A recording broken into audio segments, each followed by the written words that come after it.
No, we're not. Oh.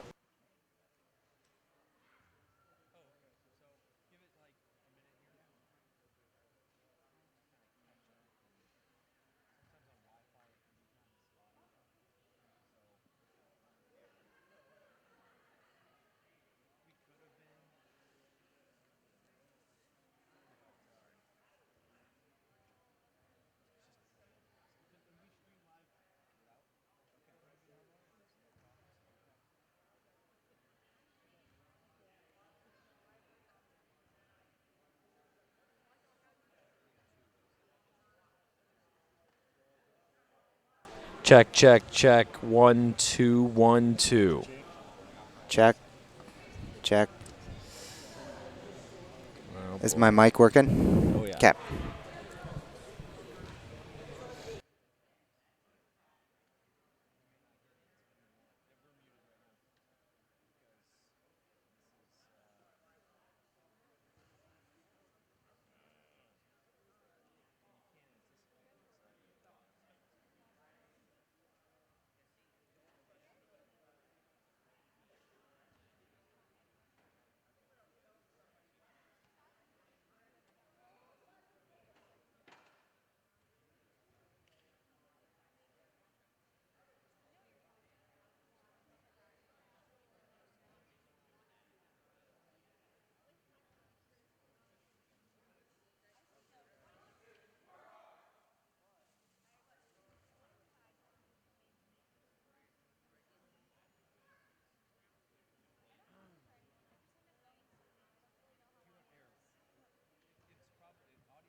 Welcome to Bulldog TV, where tonight we are bringing you the final Apollo Conference duels of the season.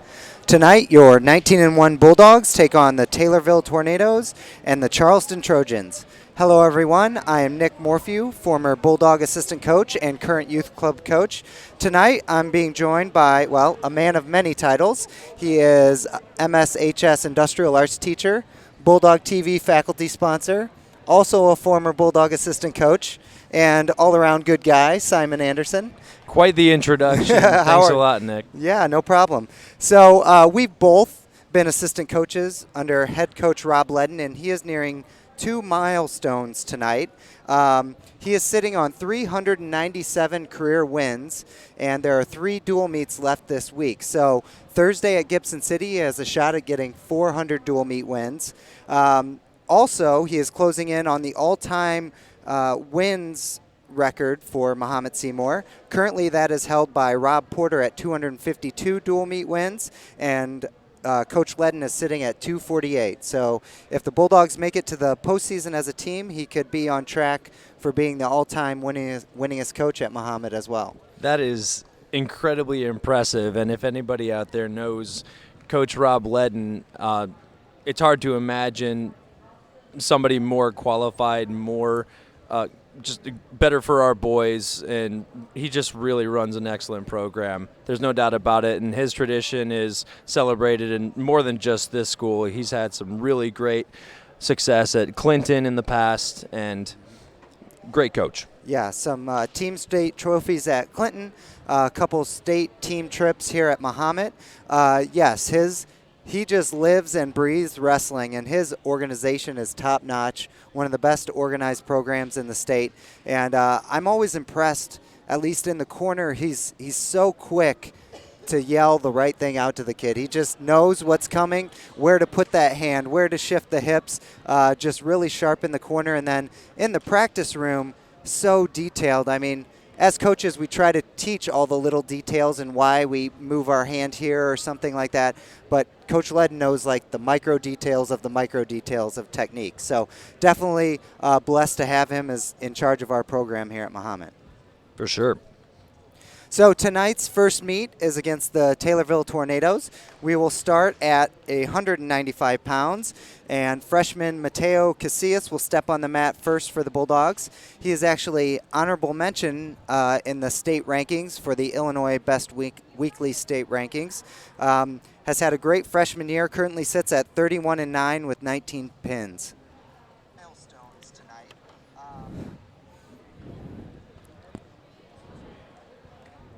Taylorville coming into this meet looks like they're down a few starters. There are 6 forfeits in the Taylorville lineup. So the Bulldogs already have 36 points in the bank. They just need to win a couple of the remaining matches to give Coach Ledden his 398th career victory.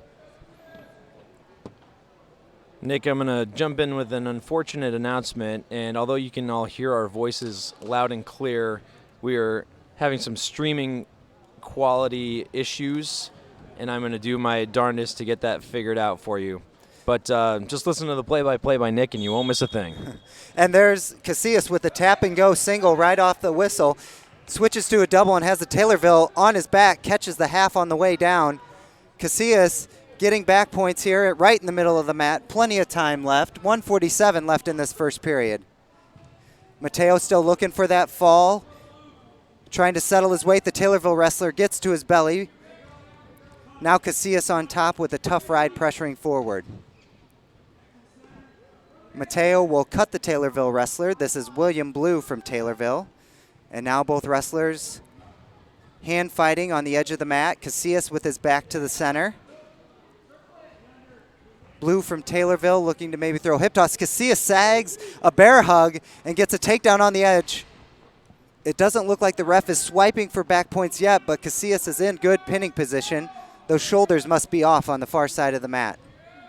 Matthias really exercising some control there, good mat awareness, knowing that if he drove too hard, they'd be ending up out of bounds. Really got him right where he wants him.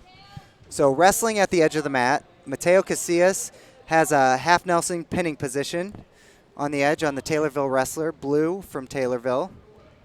Casillas trying to work the shoulders back in bounds to get the fall. 37 seconds left in this first period. Casillas up 7-1, and this looks really close to a fall here. Oh, the Taylorville wrestler gets to his belly, and action will... Mateo will actually cut him right on the edge. They'll come back to the center and start on their feet. 23 seconds left in this first period. 10-2, Casillas from Mahomet. Casillas, with a club from a collar tie straight to a high crotch, switches off to the double and gets the takedown right in the center, slips the half right in. This is another takedown to the back. He's had 3 of them this match. Casillas, 7 seconds left. He's up 12-2, but is going to get 3 back points if he doesn't get the fall here. Oh, and the fall was called. This will be interesting to see what they decide here. It looks like they have concluded the match. They've awarded the fall to Casillas right at the end of the first period, so 6 more points for the Bulldogs. That puts them up, with all the forfeits, they're effectively up 42-0 here, and that's the magic number. If they win one more match, they have sealed this meet. Did I see any forfeits to start the duel? No. Okay. Mateo was the first match. This meet started at 195. Now Daniel Renshaw at 220 will get a forfeit, followed by Seth Buchanan with a forfeit. On to 106, Caden Hatton will get a forfeit. And at 113, Peyton Ragona will also receive a forfeit. So our next match is 120, where junior Adam Pilashevsky will take the mat for the Bulldogs. Are we still a radio broadcast, Simon? Unfortunately, it looks like that we are. All right, so I will. I'm going to keep. I might actually bow out here of the commentating for a little bit while I do a little troubleshooting. Okay, and I will try and describe all the action as it's going on. Adam Pilashevsky against Rusher from Taylorville. Rusher shoots a double right off the whistle. Pilashevsky trying to defend, and Rusher tips him down, throws in a half right away. They're right in the middle of the mat. Pilashevsky gives up a takedown within the first 10 seconds of the match, but he pops right back up to his feet and is trying to work for hand control. Rusher gets Pilashevsky back down to the mat. Pilashevsky trying to fight for hand control. He's down 2-0 in this first period of the 120-pound match. A leg in for Rusher now, trying to work a power half. Pilashevsky gets up to his feet, trying to peel hands, but is flung back down by Rusher. Pilashevsky from Mahomet back up to his feet again, trying to fight those hands and turn and face. Rusher still has control, sags Pilashevsky down on the edge of the mat. Adams got to work to his belly, or he's going to pull, or he's going to give up back points. Pilashevsky from Mahomet does get back to his base. Wrestler still on the edge of the mat. 47 seconds left in this first period. The Taylorville wrestler Rusher is on top. Pilashevsky does a great job getting to his feet on the edge, getting hand control, getting in the escape, but Rusher back in on a tap single, and actually has Pilashevsky on his back now, settles into a reverse half right in the middle of the mat, and there's the fall with 25 seconds left in the first period. Taylorville scores their first points, a fall by Rusher over Pilashevsky of Mahomet. Whew.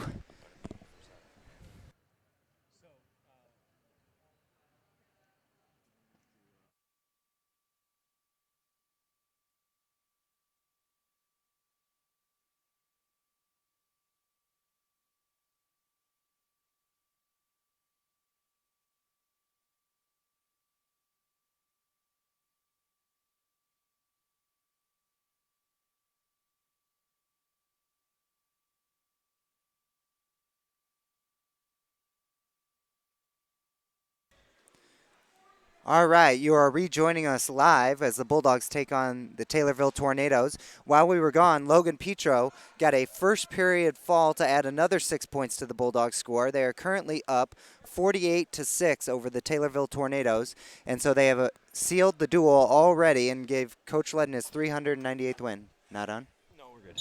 No. Ladies and gentlemen, this is Mr. Anderson speaking, and thank you so much for sticking with us through that rough start. So, my apologies to all the wrestlers that just wrestled whose matches were pretty spotty, and to Logan Petro. But looks like we're in action here. Chance Decker gets some more back points. We are 1 minute into this first period, and he's already up 9-0 over Sanders from Taylorville. Chance Decker, a senior captain, comes into this match 27-11. Oh, he gets his head hanging. I think he intended to bait that head hanging there. Now Chance is in a banana splits, but not in a good position to get back points. Ty Sanders from Taylorville trying to break the hands and flip his hips to get the reversal, but Decker holding on here. 29 seconds left in this first period. Decker just gave up a reversal, and Taylor comes on top and adds 2 points to a score. It's now 9-2. Sorry, I got to switch out of radio mode and describing every bit of the action.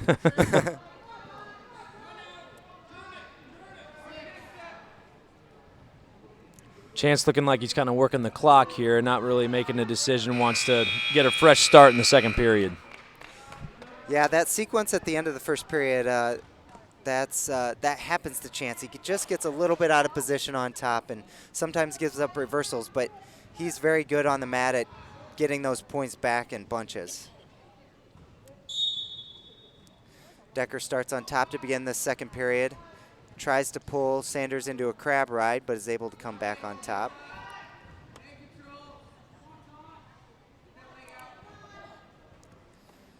Decker trying to get the leg in, but is just fallen off to the side there. Is able to roll through.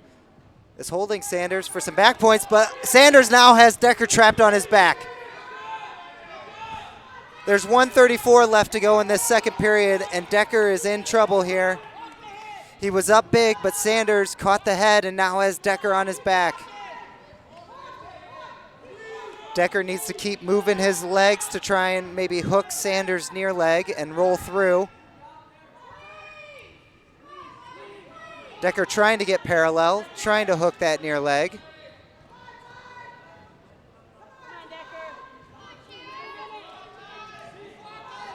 Still 1:03 remaining in this second period.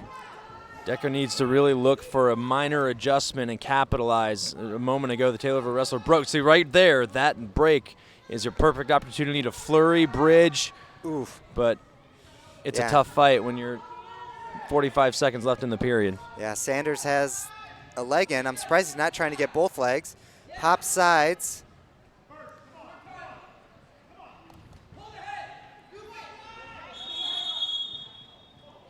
There's a whistle blown, not sure. I think the arm slipped out there, and there's going to be a point for an illegal headlock. So Sanders let Chance off the hook there, and they will restart in the center with 31 seconds left in the second period. It is 12-7, Decker of Mahomet. Yeah, talk about new life. Sanders just really trying to settle in. I think so a lot of the time those penalties don't come from anything malicious or purposeful, but just a slip like that, and suddenly Decker's got a whole new opportunity. Yep. So Sanders has a ankle hooked, and Chance trying to force a roll in that position. Oh, but Decker's able to get to a crackdown position. Oh, but he gets his arms up. He gave up back points, but swims on top. That's what I was talking about with Chance Decker. So if I'm not mistaken here, Taylorville will get two back points. Two reversal for Chance, and no back points. Oh, no back points for Taylorville. I could have sworn they no, Taylorville got the back points. Chance did not get any back points at the end of there. Either way, I'm not sure. No, and they awarded no back points Okay. to Taylorville there, and even though I thought I saw him count, he must have waved him off, but then Decker got 4 at the very end with reversal and 2. So that's what I was talking about with Chance Decker on bottom. He can kind of get the reversal and get a flurry of points in a hurry.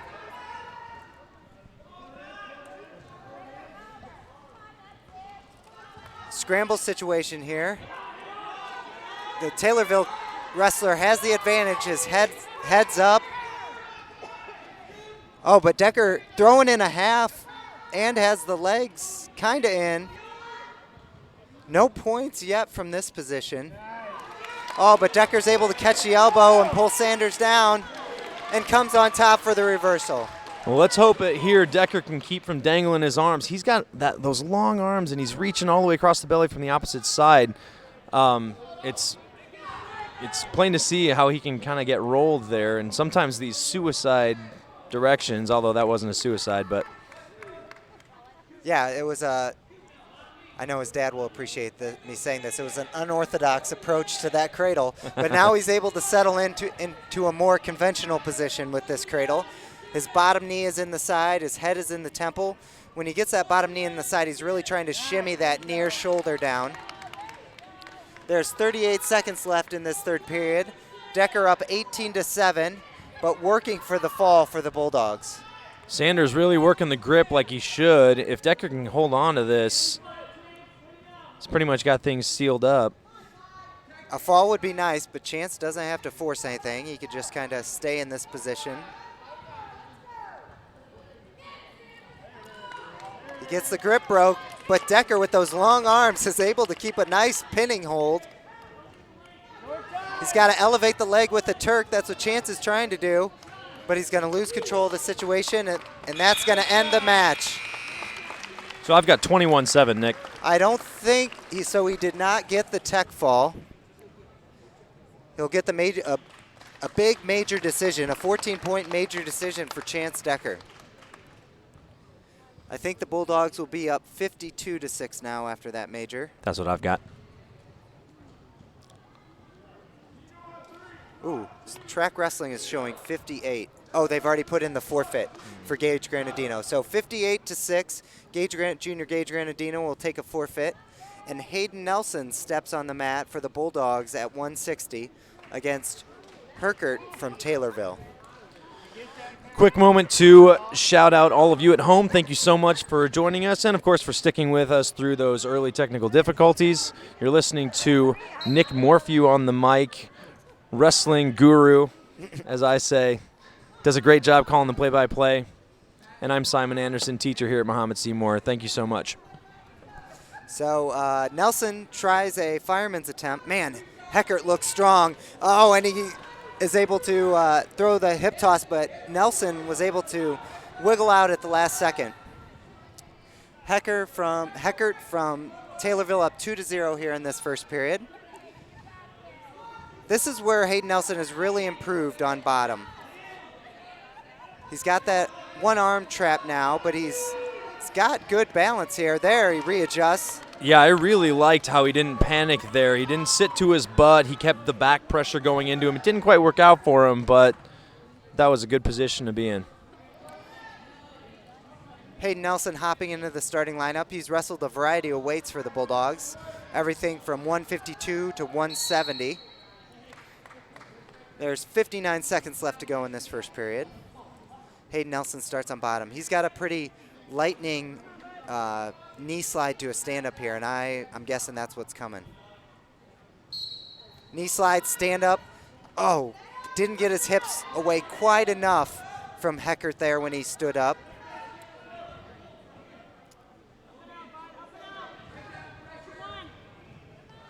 Heckert now trying to get the leg in.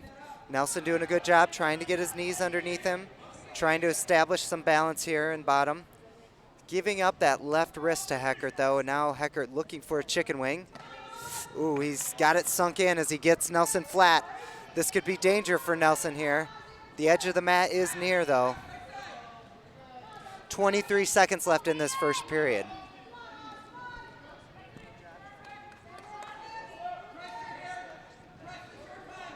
Hayden Nelson comes into this match 20-19 with 4 falls. Done a great job filling in wherever the Bulldogs need him, and tonight he's filling in for starter Brennan Hauser.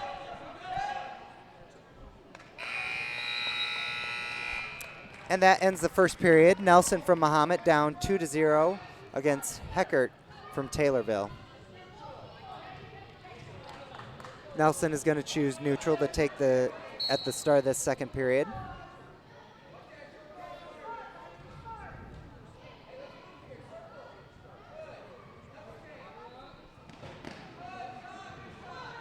Shot attempt from Heckert, and they tie up heavy here. Collar tie on the edge. And then there's another throw from Heckert. So if I'm Nelson, I am not tying up. We've seen Heckert attempt 2 throws here. He's best to just tap and go or pop the elbows up, try and get underneath. Yeah, definitely. Don't play the other man's game. There's a lot of options you could do here. I know for a fact Coach Ledden works in the room about getting out of collar tie situations. There you see him work kind of a move there, but I feel like he could be trying to use it to his advantage, not just getting away. Heckert there on a sweep single. Nelson not whizzering, trying to half on the far side. It seems like Nelson should have gone hard for the spladle on that far side or whizzered near side and stuffed the head. Still nothing yet for Heckert. Nelson kept that far side half. He's got a spladle here if he wants it. Now he needs to whizzer. But Heckert's able to grab the far ankle and should get the takedown here on the edge. I'm surprised there's nothing called there. Same here. Is the official waiting for him to work above the knees there? Because to look to me like that's 2 for sure. But yeah, I think that's what they're discussing. I think 2 ankles with the head not buried. Yep. Yeah. So. And I don't think anyone on either side would argue with that. No. Nelson down 4-0 here with 54 seconds in the second period. Nelson. With the sit-out attempt, goes back to his base. He's trying to fight for hand control, but needs to get his knees under him a little more, get his head up before he can do anything. The Bulldogs are up 58-6 in this dual meet. They've won another Apollo Conference meet. They're currently sitting at 2nd in the Apollo Conference. Mattoon is wrestling Lincoln and Mount Zion tonight, and if they get knocked off, the Bulldogs have a shot at an Apollo Conference championship. Right, there'd be some criteria there, some head-to-head. Actually, I've been out of the game for a little while, but there's always some sort of criteria to determine a victor, which I do really enjoy about wrestling. No matter how tight the dual meet, they work down and down the line to determine which team is on top. Yep. My guess is the Bulldogs will end up taking 2nd in the Apollo Conference. Mattoon's a very good squad. Who knows? They may be able to meet up in team sectional and get some revenge. Yeah, I spoke to Coach Ledden very briefly today about it, and just wondering if there was some kind of mismatch or something they didn't read right. And I think a couple of their guys just got a little out wrestled that night. And oh, Nelson hits a nice switch. Oh, but great follow from Heckert there.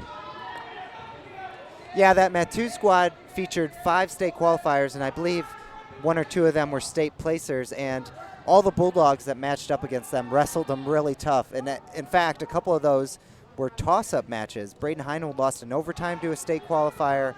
Logan Petro lost 4-0, so they really battled tough that night. Nelson looking for hand control here. He is down 4-0 with 1:27 left in this third period. Nelson wrestling up a weight. I'm pretty sure he's certified at 152. Heckert looks like a big, strong kid, doing a great job keeping wrist control, working those chicken wings.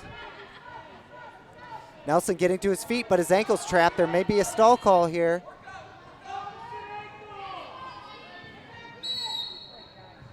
And the action is called off the mat. 59 seconds left. Still plenty of time for Nelson to make something happen here. Absolutely. You know, with the intensity that you saw Taylorville come out in the beginning of this match, you'd think it would be a bit more of a margin than there is, but there's still life yet, and we got just under a minute left here, and Nelson can put something together. A cross wrist right here for Heckert, looking for a ball and chain tilt maybe. Nelson still fighting, still looking for hand control. You know, just talking about Rob Ledden in this program, that's one thing I've always noticed since I've been here is that I never have questioned the Bulldogs' effort on the mat. They all look like they're ready to wrestle, and they wrestle hard till the final whistle. Oh, there's Nelson trying to, leg out and go behind, but can't quite do it. 13 seconds left. Right about now, I'm in the wrestling room with 13 seconds left, down 4. It's time for a big move. Just go for it. The team's up this much. I mean, yep. Just put yourself out there and go crazy.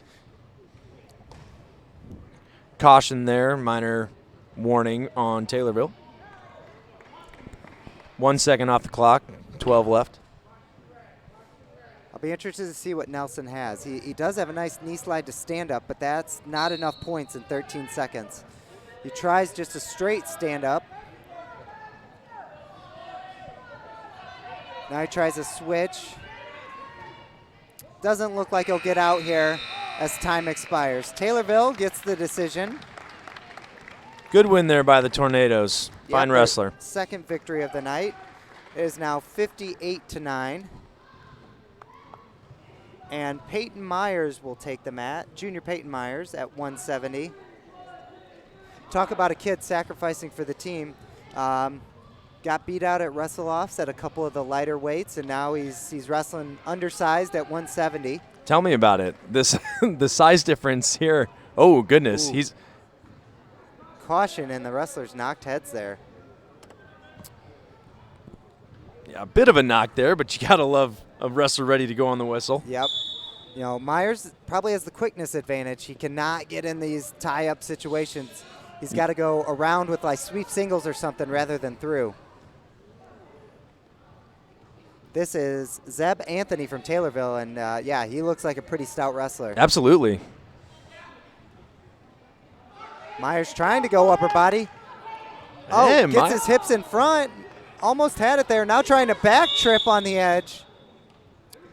Yeah, with the double unders that Meyer has, he needs to step across. Double overs, right? A double over, sorry, yes, double over. Oh, look at this. That single. He's got it up. Oh, no, he's reaching for the head against a bigger, stronger wrestler. You got to keep your hands on the leg there. He is way too susceptible to that double underhook from, what's the Taylorville wrestler's name? Last name of Anthony. Anthony. Ooh, Anthony trying straight power with the near side cradle, but Myers has a neck wrench, nothing yet. Trying to peel the hands, turns in. Yeah, on that doubles overs, Myers needs to step all the way across. Oh, no. Oh. Little extended there, little off balance. Oh, but he's able to wiggle out. This match is going to be crazy. This is one. I just hope the intensity can keep up. Yeah. I mean, if this goes to the third period, it is really going to come down to somebody who's got good conditioning. There's no doubt about that. 47 seconds still left in this first period. And Myers tries to hip in. The whizzers from no, he gets Myers. A little too upright. Oh, kicks over. He comes on top and gets the legs in. Oh, my gosh. Peyton Myers flips Anthony straight over the back. Three near fall from Myers. Wow, it is 6-5, an 11-point first period with 20 seconds left. Myers doing a great job of riding here. I hope he keeps that wrist. Here we go. He's got the half and the bar across the back. Myers looks like he'll just run out the clock. Holy cow. What a great first period. So Myers needs to recognize that this is a winnable match. I think he's already got that in his head. He came out firing. What he needs to look out for is that weight disadvantage that Anthony can easily capitalize on. So, I mean, it's anyone's match, but this is a lot of fun to watch right now. Yeah, you would bet on just the weight that has to be pushed around, that you have to hold on to, that Myers might fatigue a little quicker in this match. So if he could stay on top and ride and catch his breath, I think that would make for a better third period for Peyton.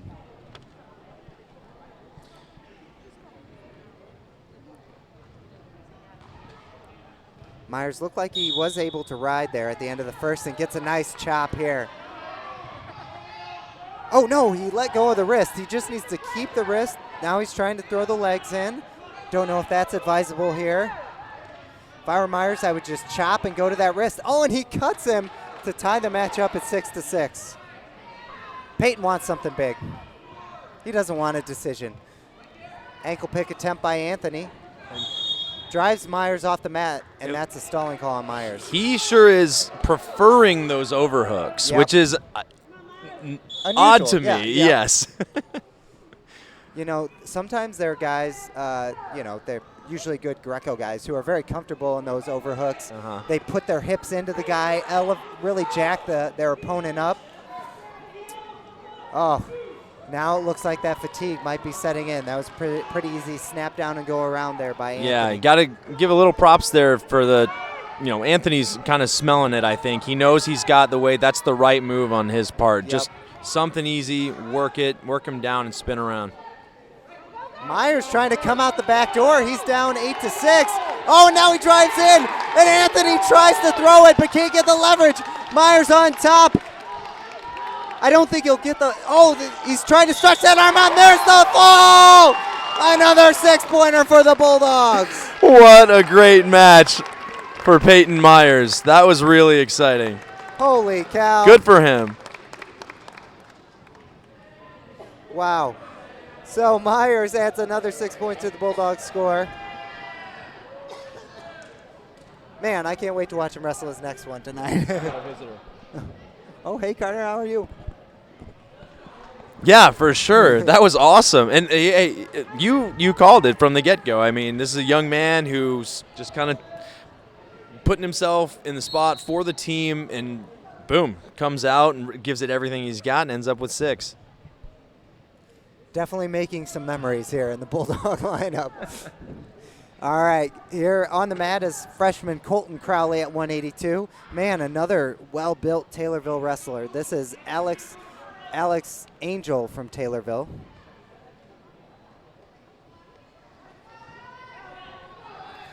Another quick shout out to our viewers. If you're joining us from our Taylorville crowd, particularly those who watch Tommy TV at home, just like to recognize our neighbors and their live streaming efforts, and really enjoy what they do over there. But if you're with us, thanks for joining us. Crowley in a front headlock. Looks like he's looking for that near leg. He's got to put his head in the side there to head in the hole, but can't quite get that front headlock. Taylorville has won 2 matches tonight, and they've given up 6 forfeits, which really, you really can't win many dual meets giving up 6 forfeits.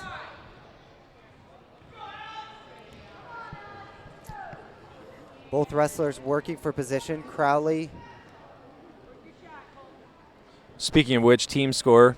Those of you at home, the display you see, the numbers on the left in black, that's the dual meet score. On the right in white would be the individual match. So both wrestlers looking for position. Angel had a shot attempt earlier in the match. We haven't seen anything from Crowley yet, but Crowley is moving forward. Crowley comes into this match at 28-12 with 12 falls.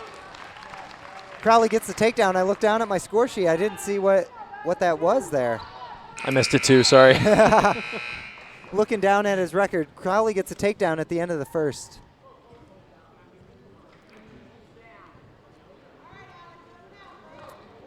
Sorry. Angel from Taylorville chooses down.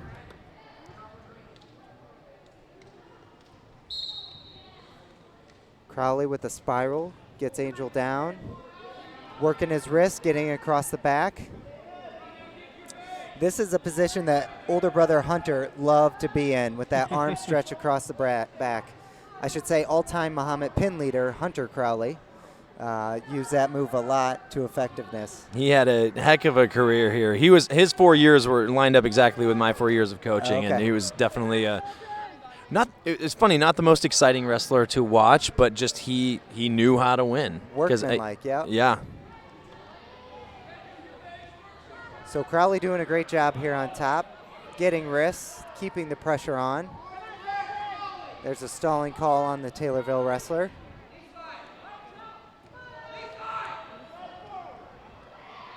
Crowley keeping wrists, now trying to dig it out and put it across the back. 1:05 left in this second period. Crowley for Mahomet up 2-0.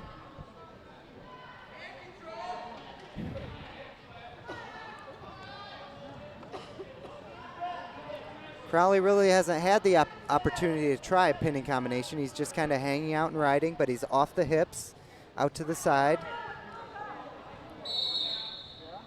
And a potentially dangerous call here.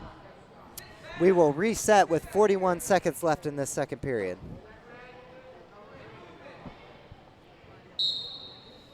Up next, we will keep the video stream on and show Taylorville versus Charleston, and that'll be followed by the Bulldogs versus Charleston shortly after. So the Bulldogs will come on again probably around 8 o'clock, I would imagine, and we'll join you then.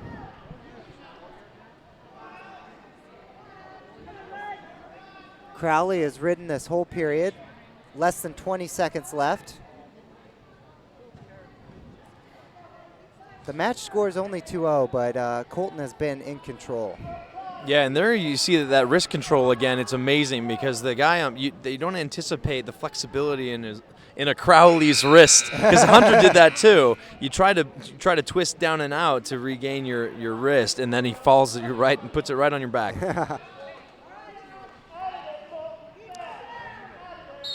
Yeah, I'm sure you sparred with Hunter quite a bit. Many a time. His takedown defense is, because I'm a shooter, he was not. His takedown defense is intense.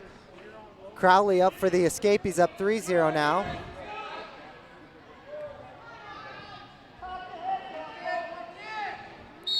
Crowley moving forward this whole match. That was his first kind of half shot attempt. I could see a couple more moves like that ending on the match the edge of the mat could earn him a point for a second stalling call. Yep.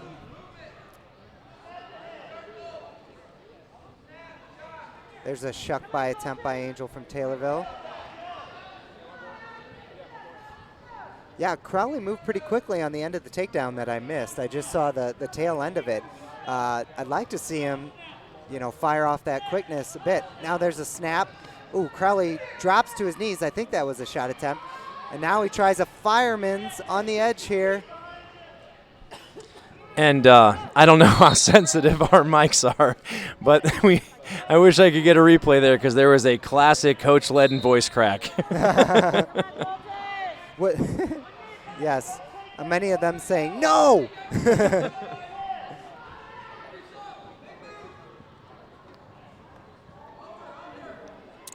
So wrestlers still tied up in the center of the mat, I should say. 40 seconds left. Crowley up 3-0. Ooh, Crowley drops to his knees there. I'm not sure what his strategy was. It looks like he gave the Taylorville wrestler that snap down. Ooh, and Crowley gets... So Crowley was in that front headlock position and got forced off the mat. That's something that, we're seeing it at the college level and the high school level. Edge wrestling, if you go off the mat, you might get hit for a stalling call. Yes, your ability to circle. Backing out is one thing, but if you circle away it's a totally different thing. So Yep. if you get forced off the mat, it's not necessarily an immediate point, but you will get hit for stalling. Shot by the Taylorville wrestler. Crowley was initially in good position, but time will expire. So that will end our dual meet. Bulldogs will get 3 more points. They will win this 67-9 over the Taylorville Tornadoes. We will take a break from broadcasting, but we'll keep the live stream on for Taylorville versus Charleston. Oh, I guess we'll have some JV matches to broadcast here. I wonder why they didn't use the second mat. Yeah. Maybe they were afraid with the 6 forfeits there would be a time limit, a rest period. Oh, that does, yeah, that they'd makes have sense. to fit in, and so they just figured. So what you'll see, and I'll put a title up here in a moment, what you'll see here on the screen is the final dual meet score, I believe, was 67-9. Yep. And to not add to the confusion, I'm probably not going to score these JV matches, but we will continue to bring you the live stream.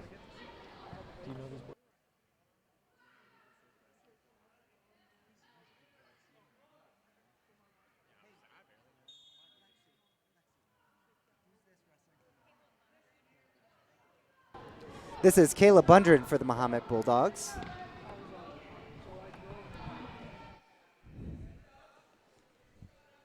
A freshman. I have a record for him of 2-8 this year. I'll see if I can get this Taylorville wrestler's name. Bundren in on a single leg, then switches his head outside and cracks down in a high crotch and reaches over to get the double. Bundren from Mahomet up 2-0 in the first period. Goes right to the half. Great job by the young Mahomet wrestler. Lifting the head. He has her pretty flat, and that's a pin for the JV wrestler for the Bulldogs, Caleb Bundren. He'll improve to 3-8 on the year. All right, I don't see anyone else warming up. I think that will conclude our dual meet versus the Taylorville Tornadoes. Before we go, I'd like to thank all of you for watching, and I'd also like to thank the sponsors of Mahomet Athletics and Bulldog TV. They are Subway Mahomet, Busey Bank, Jackson Construction and Restoration, Express Employment Professionals, D1 Networks, Christie Clinic, McDonald's of Mahomet, First State Bank of Forest, Classic Plumbing Systems, and Bill Smith Auto. So just to recap, the Bulldogs win this dual meet against the Taylorville Tornadoes 67-9, notching Coach Ledden's 398th career victory. We will take a break from broadcasting, but keep the camera on for Charleston versus Taylorville, and we will rejoin you for the Bulldogs against the Charleston Trojans around 8 o'clock. Don't go anywhere.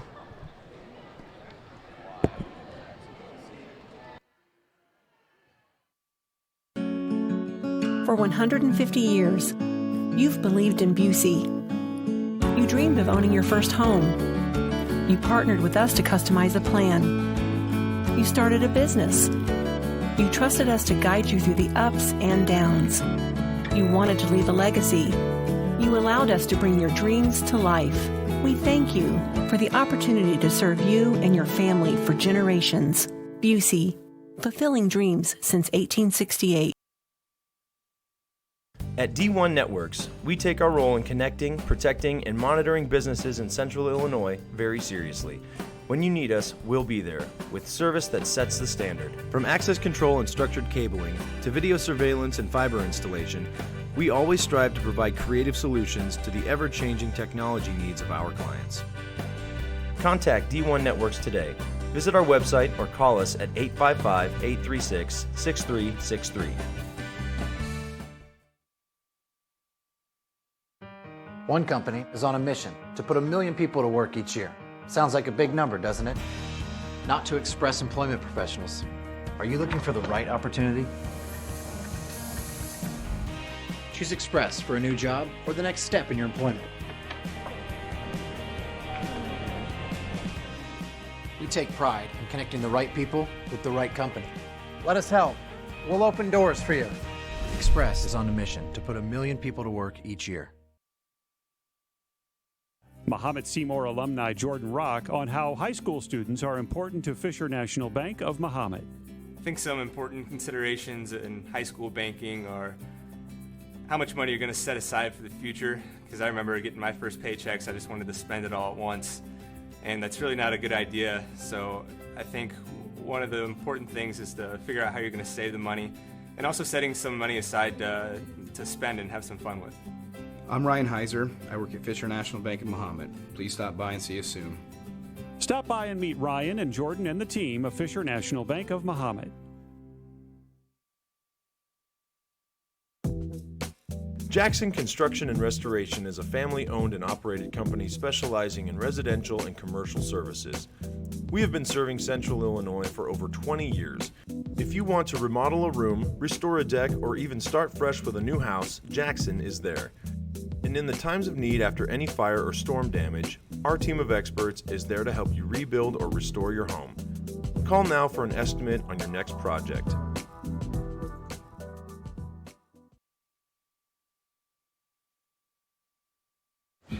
I am never getting married. Never. Guaranteed. You picked a beautiful ring. Thank you. We're never having kids. I love it here. We are never moving to the suburbs. We are never getting one of those. We're never having another kid. I'm pregnant. I'm never letting go. Hi, come see me, State Farm Agent Darwin Boston, and my team in downtown Mahomet.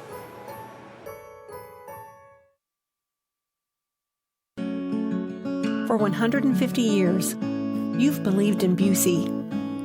You dreamed of owning your first home. You partnered with us to customize a plan. You started a business. You trusted us to guide you through the ups and downs. You wanted to leave a legacy. You allowed us to bring your dreams to life. We thank you for the opportunity to serve you and your family for generations. Busey, fulfilling dreams since 1868. At D1 Networks, we take our role in connecting, protecting, and monitoring businesses in Central Illinois very seriously. When you need us, we'll be there, with service that sets the standard. From access control and structured cabling, to video surveillance and fiber installation, we always strive to provide creative solutions to the ever-changing technology needs of our clients. Contact D1 Networks today. Visit our website or call us at 855-836-6363. One company is on a mission to put 1 million people to work each year. Sounds like a big number, doesn't it? Not to Express employment professionals. Are you looking for the right opportunity? Choose Express for a new job or the next step in your employment. We take pride in connecting the right people with the right company. Let us help. We'll open doors for you. Express is on a mission to put 1 million people to work each year. Mahomet-Seymour alumni Jordan Rock on how high school students are important to Fisher National Bank of Mahomet. I think some important considerations in high school banking are how much money you're going to set aside for the future, because I remember getting my first paychecks, I just wanted to spend it all at once, and that's really not a good idea. So I think one of the important things is to figure out how you're going to save the money, and also setting some money aside to spend and have some fun with. I'm Ryan Heiser. I work at Fisher National Bank of Mahomet. Please stop by and see us soon. Stop by and meet Ryan and Jordan and the team of Fisher National Bank of Mahomet.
reconvene here halfway through this one. Okay. So is this playing now? Yeah, We're streaming. Yeah, we're it. streaming. It's like technically kind of very soft. Well, you had to talk fast in that bars match. I did. Well, we were audio only there for a little bit, so I had to describe the action.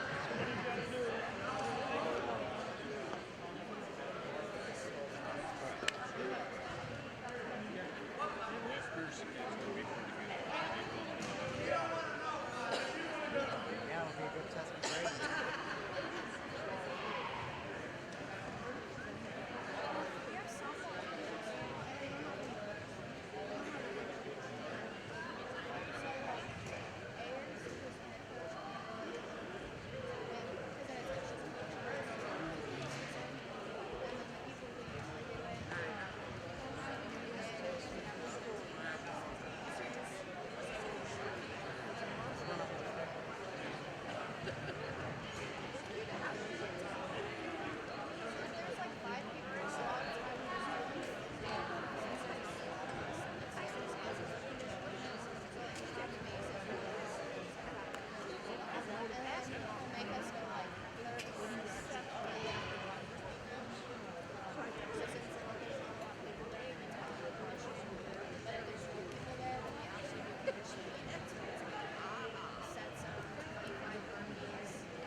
Yeah, I saw that. I don't know what it is. It had my name on it. Okay, I'll come pick it up after we get done with this. Huh?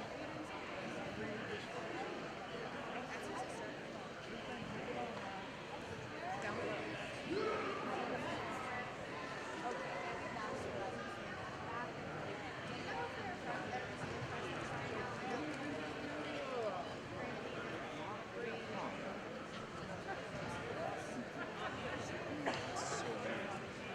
Okay. Also, no, yeah, it's a little weak. It's weird. Where does it say it's from?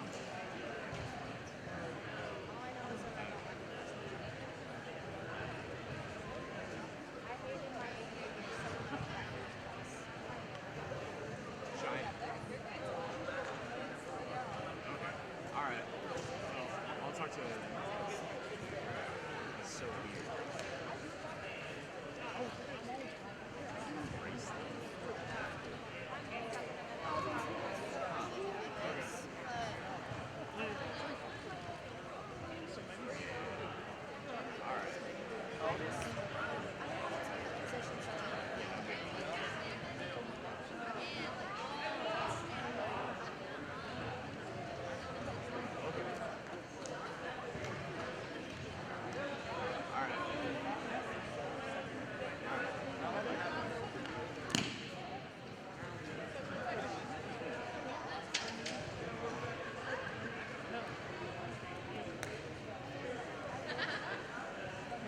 Her grandpa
Wasted.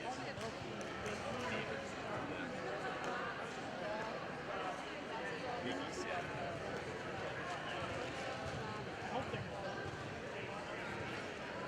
I have no idea. I'm gonna go.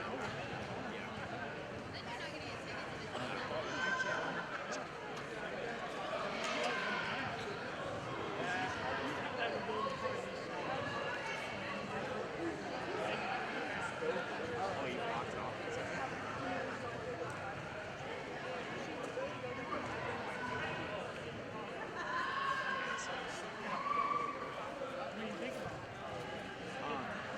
Yeah, it was like crazy.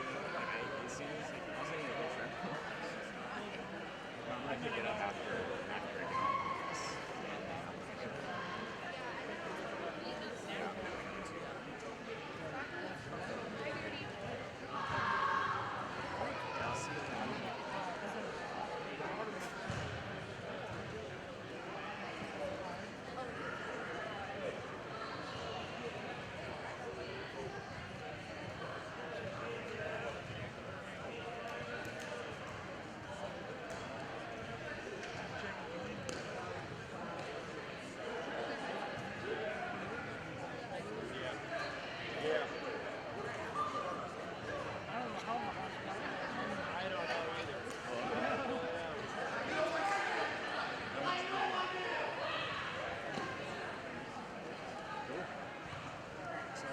Crazy news. So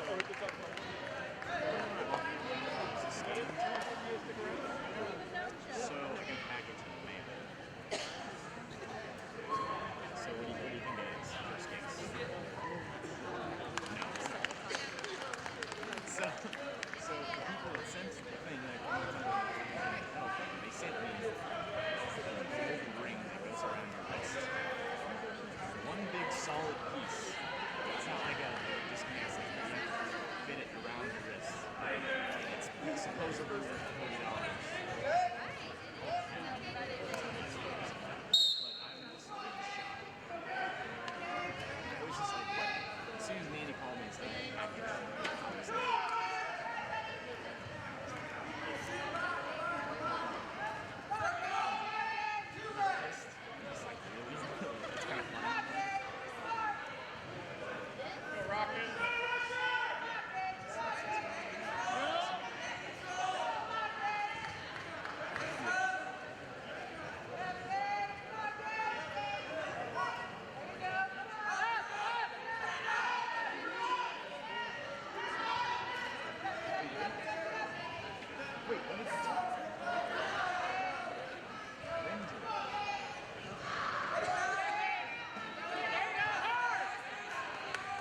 Ladies and gentlemen, updated on your screen now are the actual teams that are wrestling. Forgive me for not updating the title.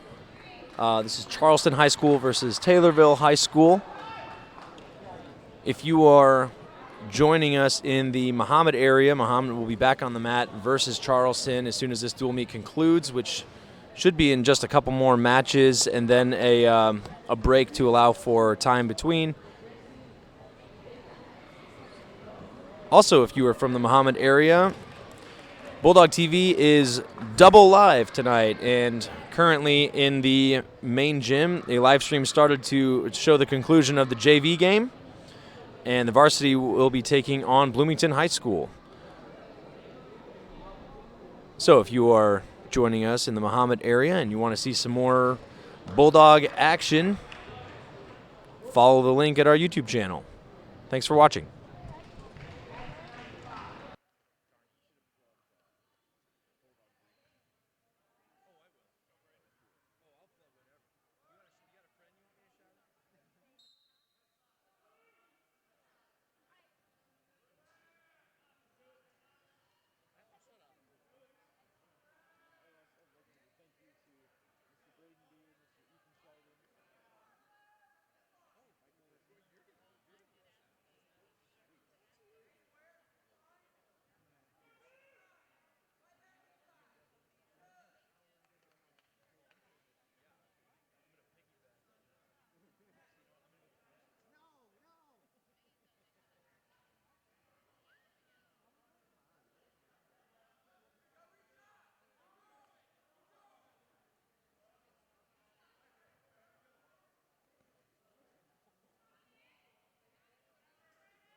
Hello. Taylorville was 41-27.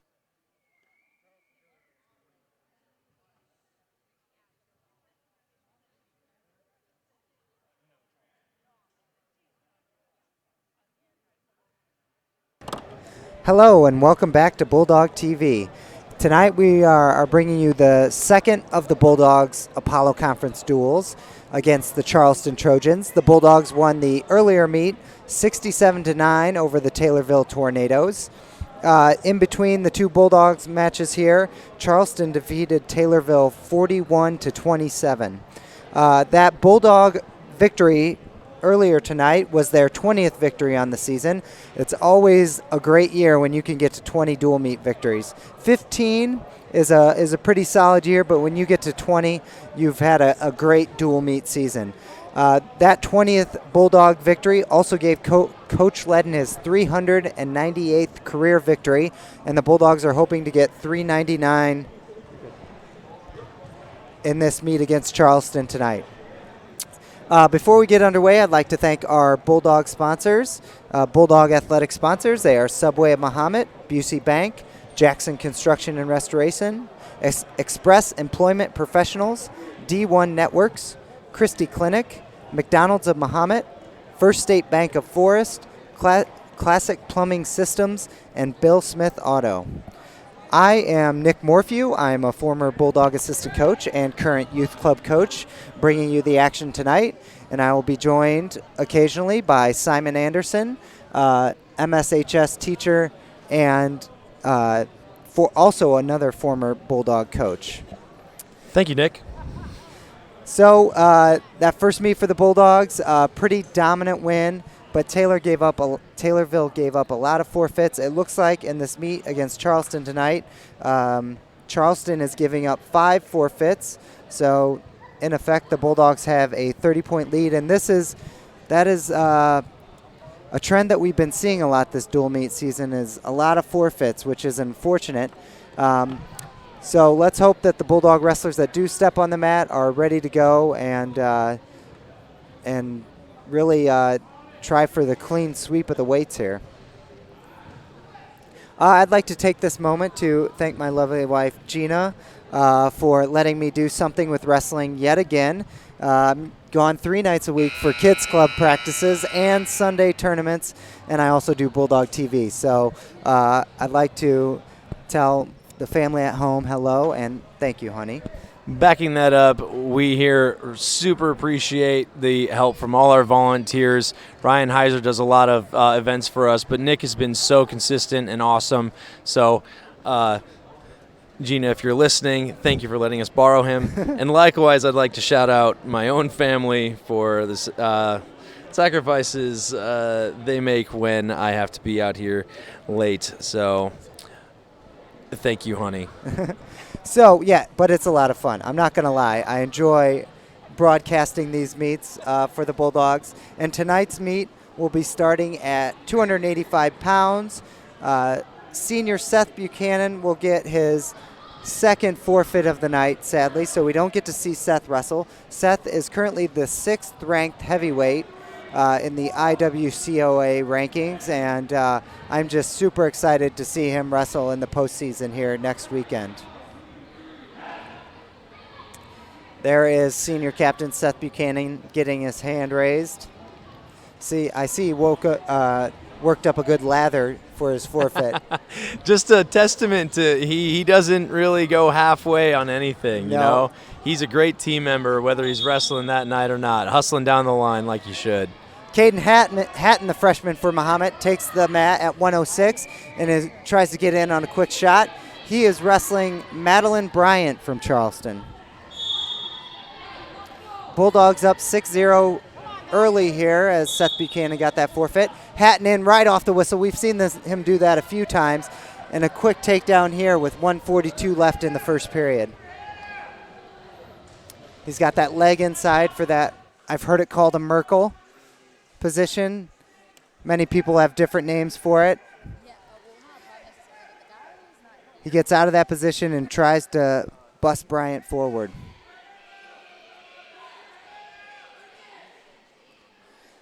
He gets Bryant over for back points. He's got to settle back and scoop the head. He does. Plenty of time left. 1:10 left in this first period. This is Caden Hatton from Mahomet in great pinning position here in the first period.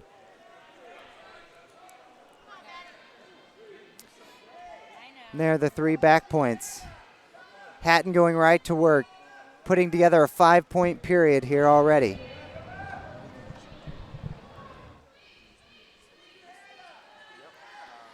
Hatton there sinks the Mills half, and he's getting more back points. 40 seconds left in this first period, and he might get the fall for the Bulldogs. It's really close. Can't tell from this camera angle. I think the inside shoulder is still up.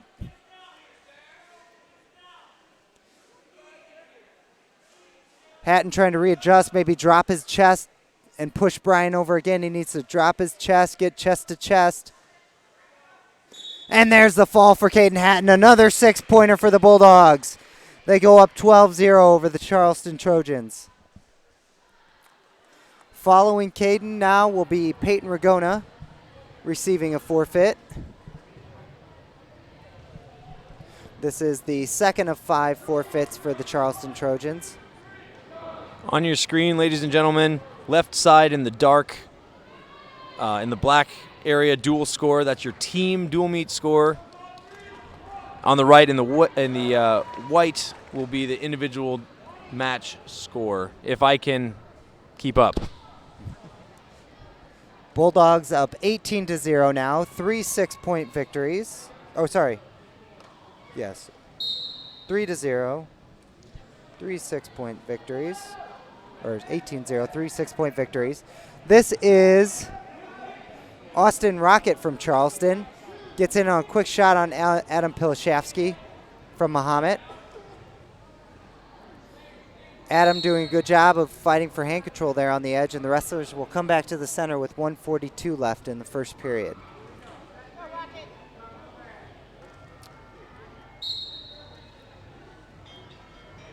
Outside stand-up attempt there from Adam Pilashevsky. He's fighting hands pretty well, has his knees underneath him. Rocket gets the leg in. Pilashevsky able to keep his base. He gets the leg out.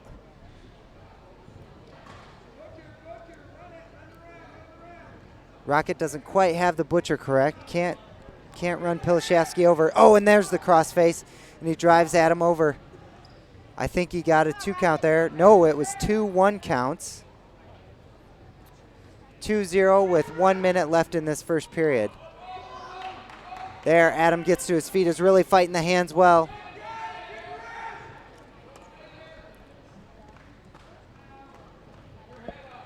Adam, a great story, came out for wrestling as a first-year wrestler as a sophomore. You've probably heard me say that on this broadcast before, but that takes a lot of guts to come out for a sport like wrestling, never have done it, and to do it as a sophomore. That's absolutely worth mentioning. So Adam shows a lot of fight.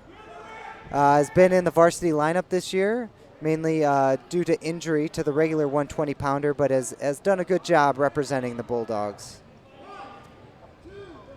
Giving up back points here at the end of the period. 15 seconds left, and Pilashevsky's on his back. Rocket from Charleston in good position here. 5 seconds left. A couple of good bridges, but he needs to stay up on that head. Oh, good fight from Adam Pilashevsky. Absolutely. 3 more near fall coming Charleston's way, though.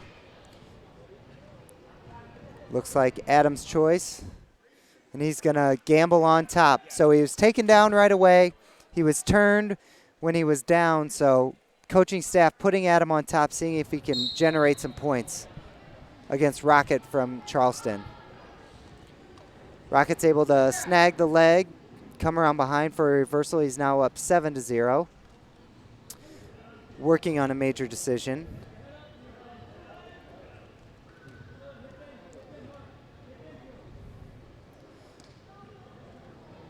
Adam needs to try and dig that hand off the thigh. Rocket gets him broke back down. Adam has a long way to battle here. Still a lot of time left in the second period, and there's the fall from Rocket from Charleston. So Charleston scores their first points of the night. They get 6 points at 120 pounds. The 126-pound bout will feature freshman Theo Ratliff versus Eliana Bryant from Charleston.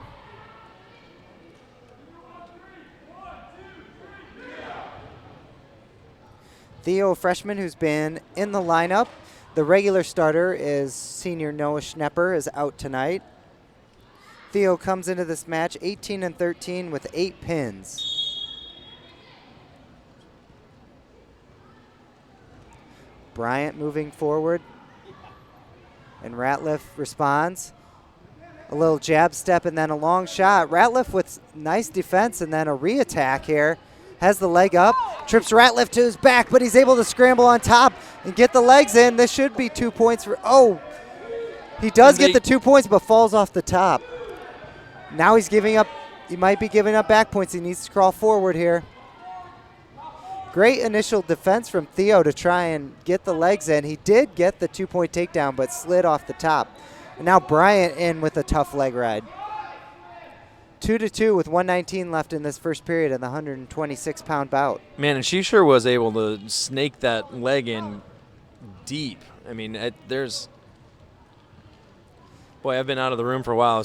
I'm struggling to come up with the name for that one. Well, yeah, right there. Bryant transitioning from one move to the other clearly, and she is a very advanced wrestler. You could tell from the way she hustles and the way she gets those legs in and putting a lot of pressure on.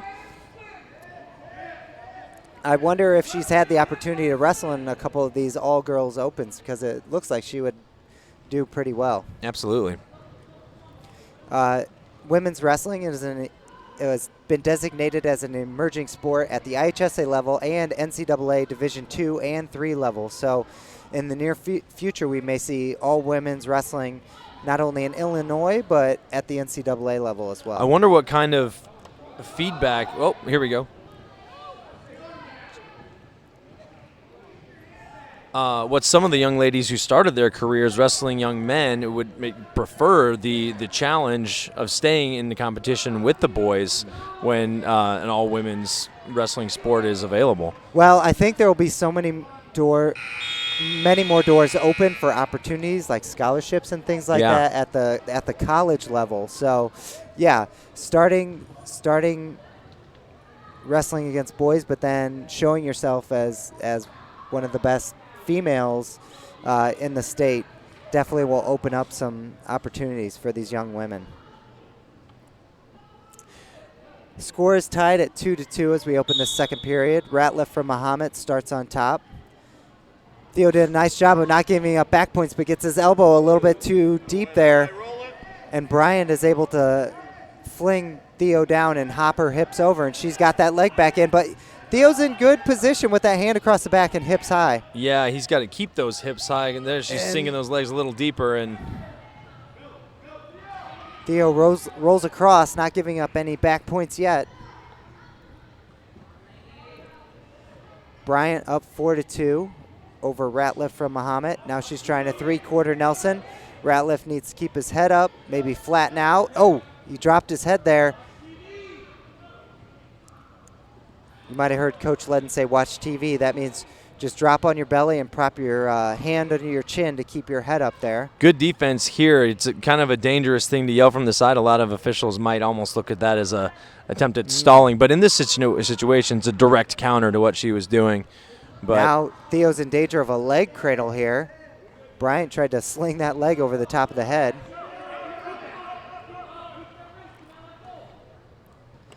.48 seconds left in this second period. 4-2 Bryant of Charleston. Ratliff from Mahomet trying to work for hand control. He's able to get his hips out and scramble around. This match is tied up at 4-4. 34 seconds left in this second period.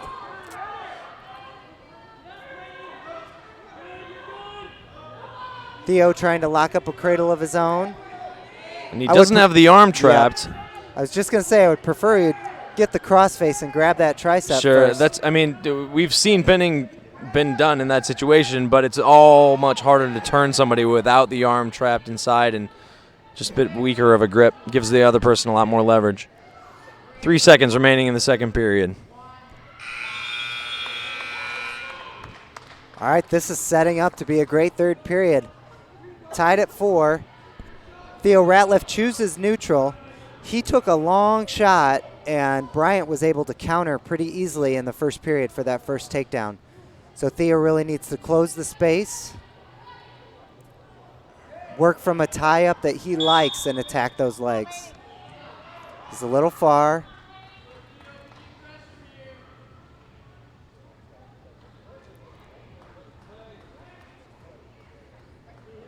Bryant keeps beating Theo inside on the collar tie and inside control. There, Theo tries to drag a wrist and circle. Can't get that sweep single.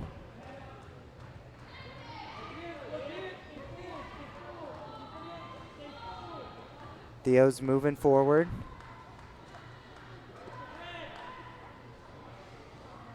.128 left in this third period of this tie match. I'd like to see a little more come out from some of this hand fighting. You know, they're posting on each other. She likes to go for a collar tie, and he's taken it over his head several times. Work that into a setup of some kind, and then start chaining it into a takedown combination. So Theo's got the 2-on-1. He throws the wrist but attacks the opposite leg. It seems like if you're going to throw the wrist, you would attack the left side. Theo head inside double now, switches to a single. Now he's trying to pop his head to the outside in a high crotch. He's got to step up. Big crossface from Bryant, but she falls off the top.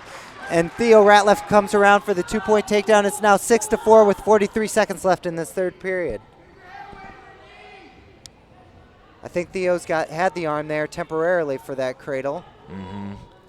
Bryant looks like she might be a little bit out of gas here. That last takedown took it out of her. Yeah, he needs to be careful here, just dangling some arms over, just like this here, because he was rolled earlier in the match for 2. It looks like she's doing that same crank right now, and if she gets her hips up and steps over, that spells trouble with 10 seconds remaining in the entire match. I wonder if Theo could almost use his feet and pull her all the way over the other way. She swims for the head, but she loses the leverage with her hips, and Ratliff's able to come around behind as time expires. Good Gutsy win by Theo Ratliff. 6-4. Bulldogs add another 3 points to their score.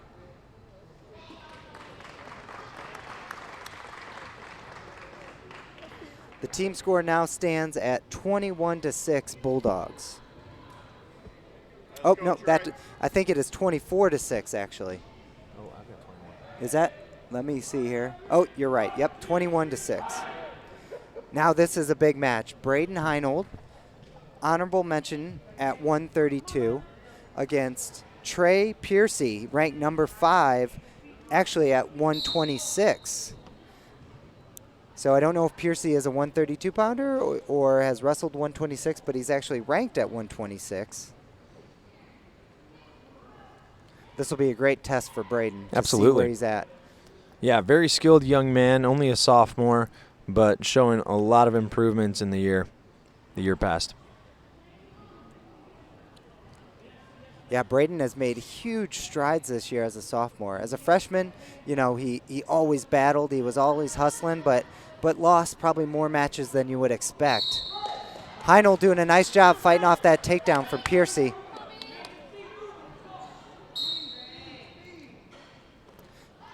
Piercy tries a club the head sweep single.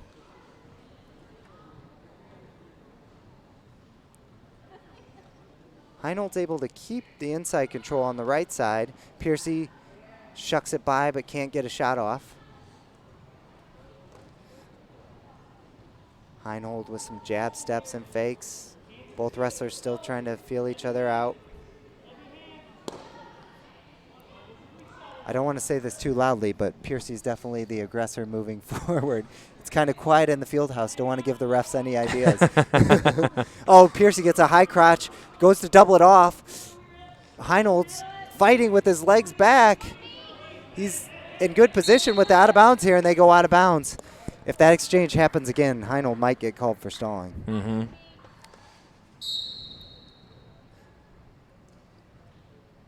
Heinold doing a good job listening to the coaches there. He probably knows these things anyway, but the second he got his weight a little further back, his hand went directly to the back of his head. Piercy's head. Ooh, Heinold tries a high crotch, but his arm was caught. Piercy with some great short offense, and now a re-attack. Great movement there from Piercy, but Heinold is long and defends it well. 5 seconds left in this first period. No score. Heinold doing a good job evading the aggression from Piercy so far. It's going to be an interesting second period for sure.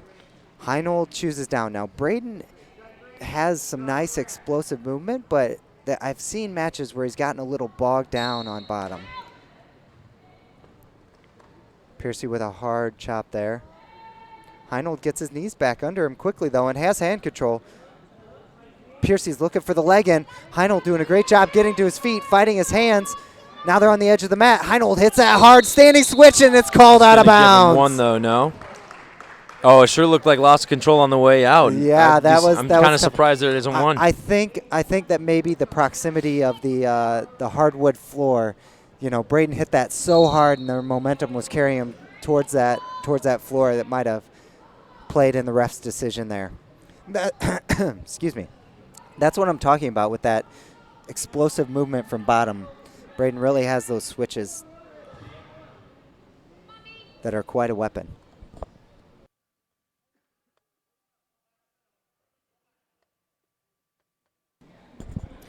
So now Braden stuck. Piercy has the leg in.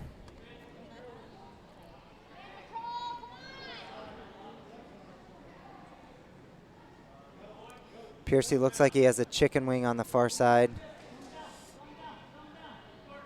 So after some initial good work by Braden, he's in a tight spot here. Yeah, I think what you were saying earlier is now translating to this Braden in the bottom position. Head down a little bit, just trying to just evade the wrist control. I could easily, when action slows, I could almost see him getting hit for stalling on bottom. Yeah. It's tough when the opponent gets a chicken wing this deep. I think Piercy got a 2 count there. Yeah, the ref is holding 2 in his hand. 26 seconds left in this second period. So those will be the first points scored this match, giving Piercy the edge going into period 3. All right. 14 seconds left. Braden's got a head down. He needs to try. Piercy is on the hips with the motorcycle ride there. Braden now trying to work his knees up. Tough second period for Braden Heinold, especially after seeing that potential in the opening seconds. Edge, yeah.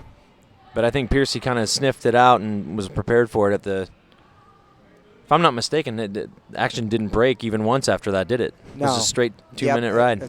Yeah. Heinold had some blood, so they'll clean this up. As mentioned before, Trey Piercy ranked number 5 in the IWCOA rankings. And Heinold, just the improvement to hang with Piercy. It's only 2-0. He could still win this match. Oh, sure.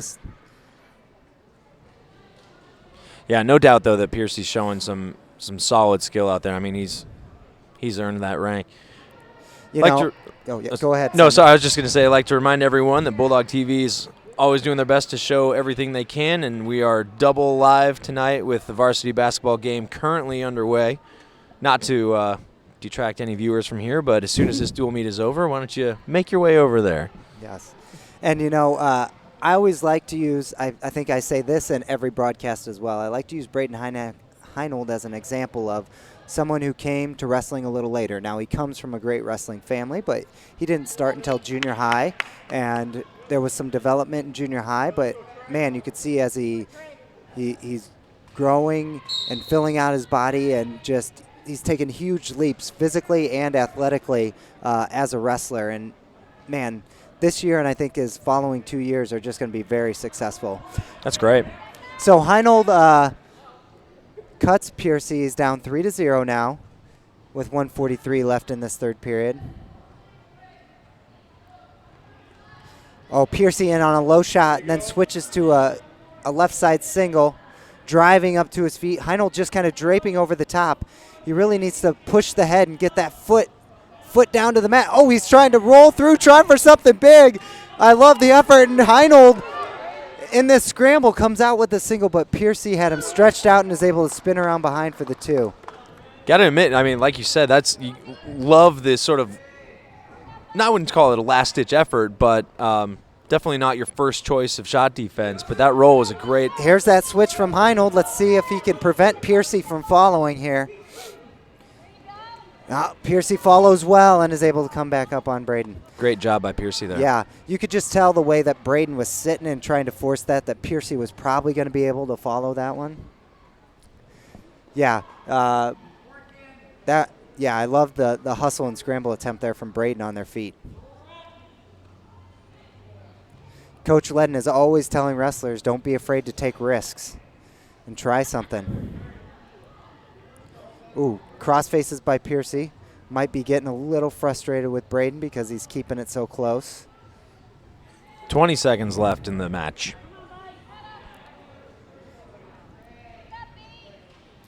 Let's see if Braden can get a point. He's getting shut out right now at 5-0, but very respectable against the 5th-ranked wrestler in the state.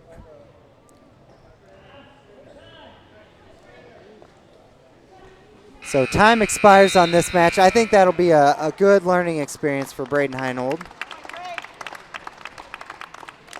Man, you know, I don't know who everyone is in the sectional at this point, but man, I would think Braden is right in that state qualifier category right now. Yeah.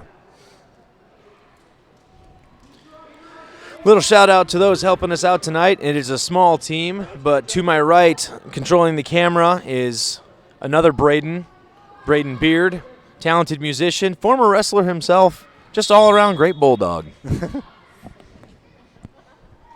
All right, at 138, we have sophomore Logan Petro, who's really also taken a step forward this year, has a great record at 26-8. He won the Prairie Central tournament, got second at the Marty Williams. Long crossbody shot by Petro, but is able to work out of it. Bulldogs are up 21-9. And just a simple, I guess, snap down, spin around from Petro. He's got the arm on the back now. Now he's got the elbow in the air, and he's going to try to thread his arm across the back.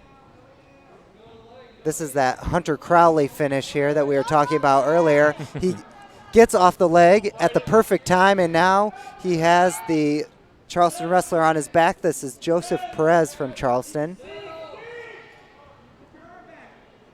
He's not going to make the pin happen here, but he's got the opponent's arm controlled really well here, keeping it legal. You can see the official, they get on sort of high alert in those potentially dangerous situations. Petro just sinks a regular half. And he's got it. He runs around the head. He's got Perez on his back. 29 seconds left in this first period, but there's another 6-pointer for the Bulldogs. Logan Petro just really wrestling well the month of January.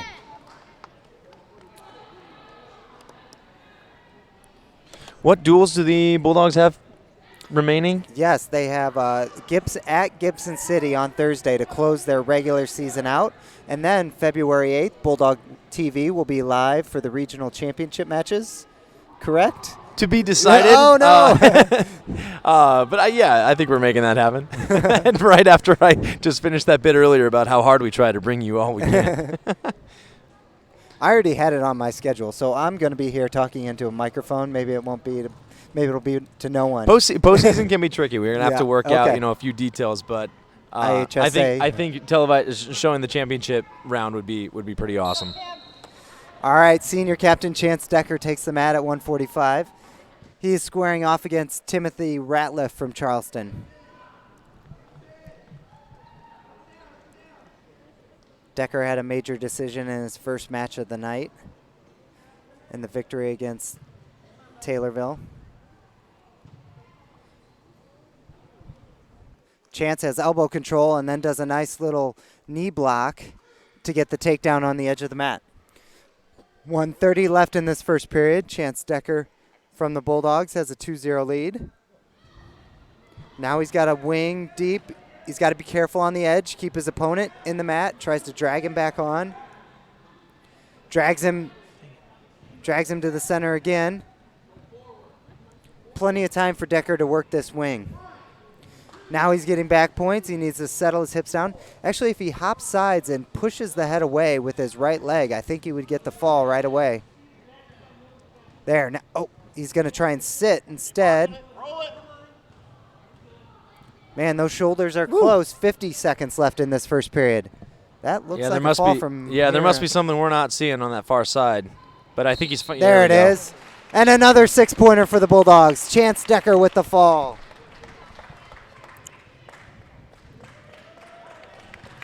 For Chance, that was his 21st pin of the season. That's impressive. Wow. Talk about watching young men grow up and improve. That's I love guys around that weight who are seniors because that means they almost inevitably started their high school career at some tiny weight, as some scrawny young man. Not to discredit their skills, but I mean, they grow. Yep, as an athlete and a wrestler. So now here is number 10 ranked Gage Granadino for the Bulldogs. He's facing Tyler Thompson from Charleston. And he's coming out with some intensity. Yeah. You know, Gage is pretty good in the tie-up, good at hand fighting. He has a great single leg, or I should say when he gets in on the single, he has a high finish rate.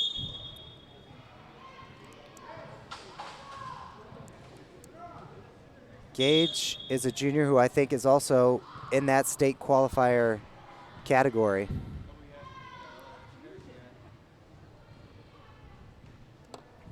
Yeah, I'm sorry, I was distracted there. I agree.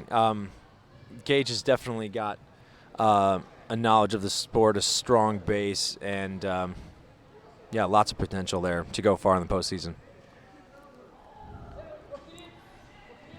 Yeah, I'd like to see him get to the legs a little more efficiently in this first period, though. He's got Thompson's arms all tied up. It steps over the leg and just goes behind for a lift and a mat return. Well, that seemed quite simple from Gage Granadino. 48 seconds left. 2-0 Granadino from Mahomet. Trying to find something on the edge here, but they go out of bounds and the wrestlers will reset.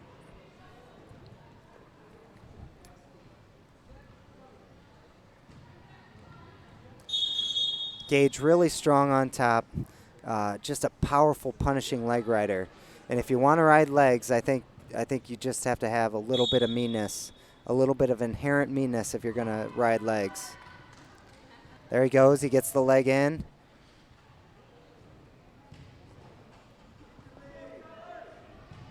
Don't know if he's trying to work what I call a guillotine when you drape that arm over your head.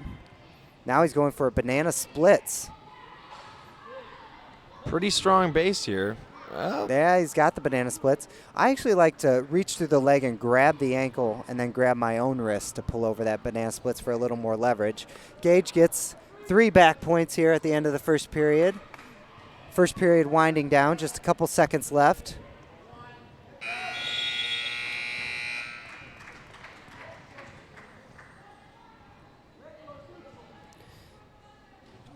Thompson from Charleston choosing neutral. All right, I'd like to see Gage fire off a good shot here. Over collar, shucks it by, down into a double, steps up, driving, lifts, puts him back in the center of the mat, catches the head, and puts Thompson on his back. Great sequence there by Gage Granadino. Absolutely. I love it when they drive not until the move is over, but until the goal is made. I mean, yeah. Put him on his, he went right, continuation right to the back. Uh-huh. To have the wherewithal to slow down so you don't go off the edge, turn in a little bit, and then dump your opponent so you can catch that head. 1:20 left in this second period. Gage going for the fall here. I'd like to see him maybe work on his feet a little more if he can't get the fall on the edge.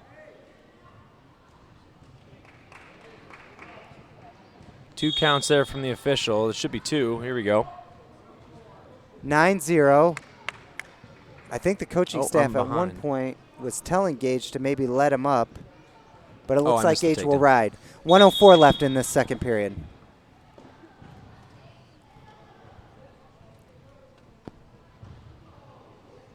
Gage switches sides, go to far knee, far ankle, gets that leg right in. Figure 4's the leg. You know, goes for crossface there, now to the power half, trying to get in that second leg.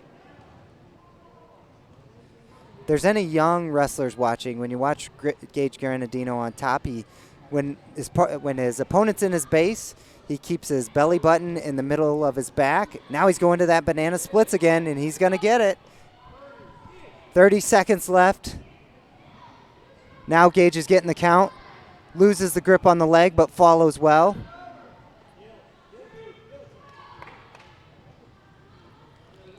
Gage staying right there in the lower back with his body, not getting too high. When his opponent gets flat, you can see that his chest is arched up and his heels are kicked up to the ceiling. Action takes the wrestlers out of bounds with 4 seconds left in the second period. Gage Granadino has the major decision. He's up 11-0.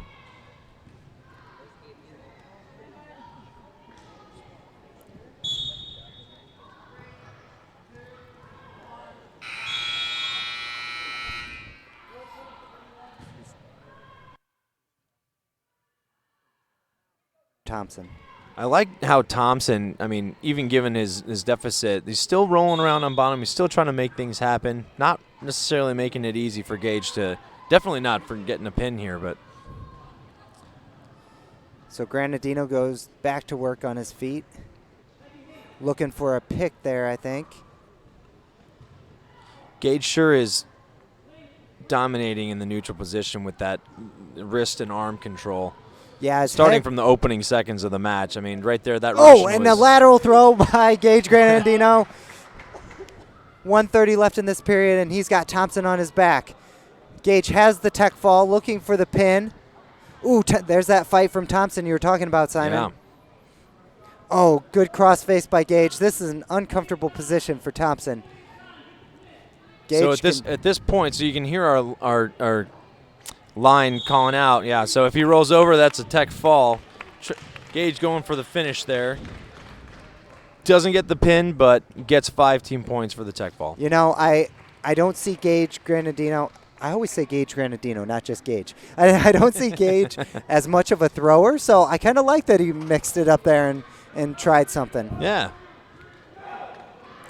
All right, Junior Hayden Nelson will get a forfeit for the Bulldogs, followed by Junior Peyton Myers with a forfeit, and freshman Colton Crowley will also receive a forfeit for the Bulldogs. So with Gage Granadino's tech fall, they rack up a quick 23 points if my math is correct. And I'm going to wait for track to update because I did not follow those forfeits. I thought I had it right at first. Freshman Mateo Casillas for the Bulldogs against Braden Doyle from Charleston. It is 50-9, track wrestling is showing. Mateo, a big, powerful freshman. Aggressive and mean.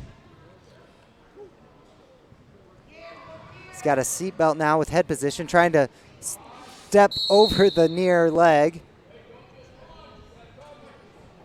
1:40 left in this first period. 2 matches left in this dual meet. Mateo, I think that was a super duck attempt to a high crotch. Now he's got a head to outside, tries a head outside dump. I would like to see him switch over to the double here and lift like Granadino did. Now he's got to drag. He's trying to lift a little too far out from the hips on that single. He's trying to get him off the mat. It's not going to happen unless you kind of lock up in the crotch or switch to a double or something. Right. Get your hips under you. You know, Mateo is just a freshman. You could definitely see in that sequence that there are areas for improvement, but he has won a lot of matches. He's a very promising, good wrestler. Absolutely, showing so much potential. And his drive so far has earned he's got the high stalling warning. You hear Coach Ledden calling the high crotch there from the underhook. Mateo hits it, now tries the dump. wrestlers end up on the side of the mat. So, man, yeah, Mateo had the high crotch from the underhook, and he needs to finish cutting across to the double. He's so powerful. I think he could do it, but it seems like he prefers that dump from that position. Right, and sometimes, and I could be wrong here, but from what I've seen, he is, like you said, he's a freshman. I think it's switching to the double maybe it's not as common from the coming up from that level. They want to finish in that single because they're more comfortable. Yep. Oh, so now he steps to block the near leg, gets behind the arms, and that's 2. So we've seen Mateo use the wow! Charleston wrestler tries a throw. Mateo comes out on top. He's still on top in position. Yeah, Mateo looks like he might be struggling with his lift technique. Yeah, boy, the Trojans sure not making it easy for Mateo here. About causing, giving him a headache with that throw. Yeah. So Casillas up 2-0 after 1. A blood timeout here. Yeah, it seems like Mateo needs to get his hips a little closer, like you were mentioning, to get those lifts. Coach Ledden instructing how to turn the corner and cut over to the double. Coach Ledden has his 399th win, and now I looked at the IHSA webpage earlier today, and once you get over 400, now you're starting to get into the top 20 all-time win leaders for all of coaching. So, and I think probably Coach Ledden has at least 7 more years left. So he should definitely be in that top 20 all-time career coaching wins by the time it's all said and done. And he's already in the IWCOA Hall of Fame. I mean, he's decorated. Oh, Doyle with a hard roll there and gets the reversal on Casillas. Casillas hops to his feet though, looking for hand control. Oh man, Doyle gets a chicken wing and is able to get Casillas over. Casillas has given up back points, but keeps rolling. Casillas now gets the reversal.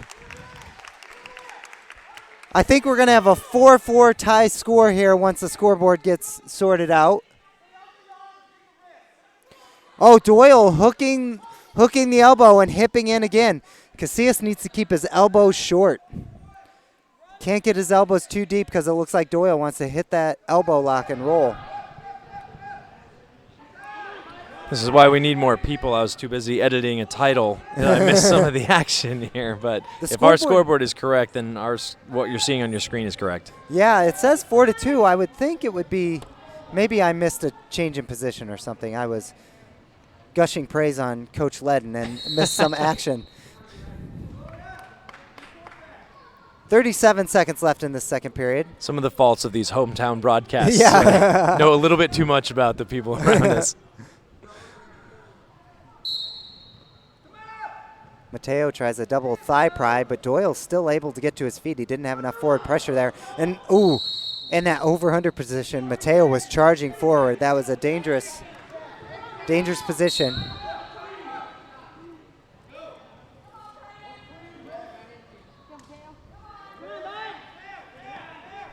$20 seconds left in the second period. It's 4-3. Casillas still up. Oh, nice sweep single by Doyle. Gets it to his feet. Mateo, yep. Finally going to get to see some of Mateo's takedown defense. 9 seconds left. Yet. Oh, he grabs over the head. Oh, now he's locking up the Merkle. That should be 2. Oh, no, Doyle slips out of it and scores 2 on the edge. Now, this is interesting. I thought Mateo had that Merkle hooked up, so I could see a 2 takedown, 2 reversal here at the end of the period. And you see the officials talking things over. There we go. So 2-2. We'll see if you get any contest. That makes it 6-5 going into the third period. Yeah. Nice to have the second official sometimes the conference and try to get the call right.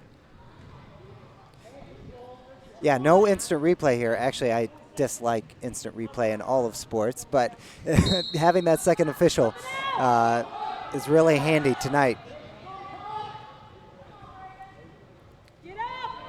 Mateo tripoding up, gets to his feet, needs to get his hips away. There he does. Oh, but Doyle in on a single. Scramble situation here. Mateo looks like he has the advantage. He'll at least get one on the edge. Casillas up 7-5 now. 1:40 left in this third period.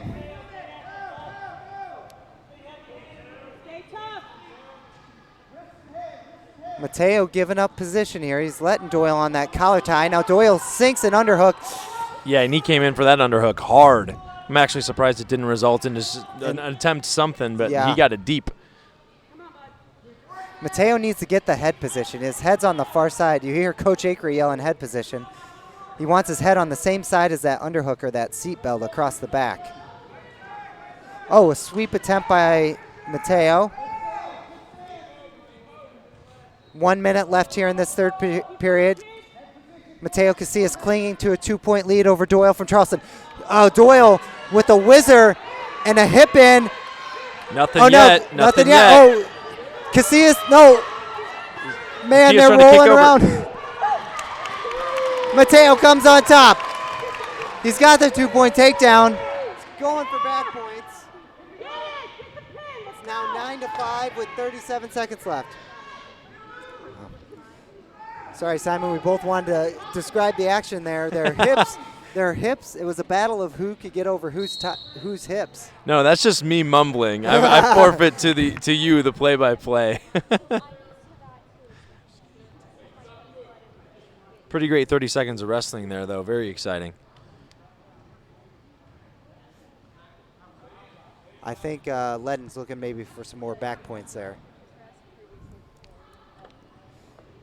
Yeah, I thought Mateo actually, he hopped with his hips over to the top, but his belly button pointed to the ceiling. I thought he should have turned his belly button to the mat and hopped his hips over, because it created kind of a 50-50 situation there for a second. Yeah. 20 seconds left. Mateo has a 4-point lead, 9-5. There's another roll attempt by Doyle. Mateo just trying to bleed time off the clock here. I would grab an ankle. Tight waist, far ankle here. 7 seconds left. Absolutely. Things are looking good, but 7 seconds is more than enough time for a 5-point move. Don't push. Just let him go, Mateo. 1-point escape by Doyle, and time runs out. Wow. You know, that could be a sectional matchup for Mateo, and if I'm the Bulldog coaching staff, I would be worried about seeing Doyle again. Absolutely. But it does spell, a good a good argument in the seating meeting, or I suppose by sectional, yes. Excuse me, yeah. By the time you roll around sectionals, things are decided. But random draw, yep.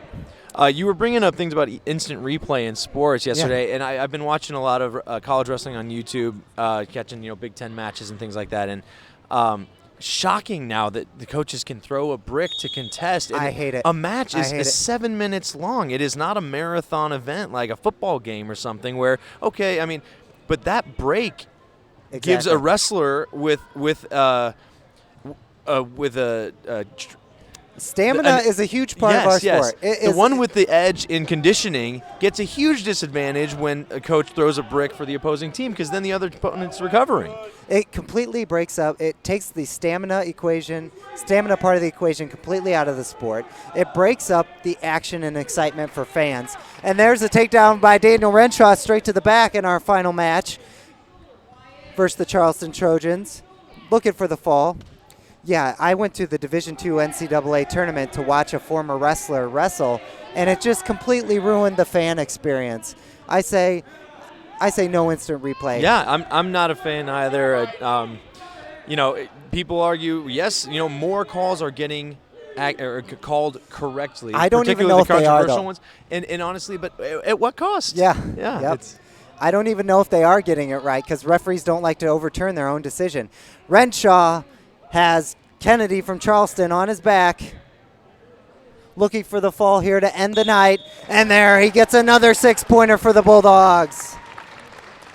The Bulldogs win 65-9 over the Charleston Trojans. Coach Ledden has his 399th career win. That is really something. Yeah, dominant night for the Bulldogs. It looks like we will have a couple JV matches, so we can extend our conversation about instant replay. Yeah. And sports. Apologies to Daniel Renshaw as we talked all about other topics during his match, but a great win there for him. Renshaw is also in the mix for a state qualifier. Absolutely. Let me see. He's actually ranked number 10 as well. So Buchanan's ranked 6th, Granadino 10, and Renshaw 10. So definitely, man, the Bulldogs could get probably as many as 5 state qualifiers this year. That would be amazing. Awesome. Awesome. In this JV match, we'll have Brad Schoonover representing the Bulldogs. Yeah, and like in instant replay in baseball, they zoom in and slow it down so much that a tag or a runner's chest comes off the base just a little bit. The tag is still applied, and they call him out. You can't detect that with the human eye. Yeah. I'd say if you have replay, it should be fast motion, no slow-mo, no zooming in. It has to be, can your human eye overturn the call? Interesting. So, yes, I'm against it in all sports. I watch international rugby, too, and, there's a great play. They score a try, but no, they have to stop and review it. Takes all the emotion out of the moment, too. Absolutely. But I guess we'll get back to wrestling. Here's Schoonover with a snap down, go behind. Sinks in a quick half. He better watch that wing down hard by these Charleston wrestlers. Hop and sides look for the half. Now he's trying to surfboard this half. Nice wrestling by Brad Schoonover here. Brad is 14-4 on the year, so has had a very successful JV campaign.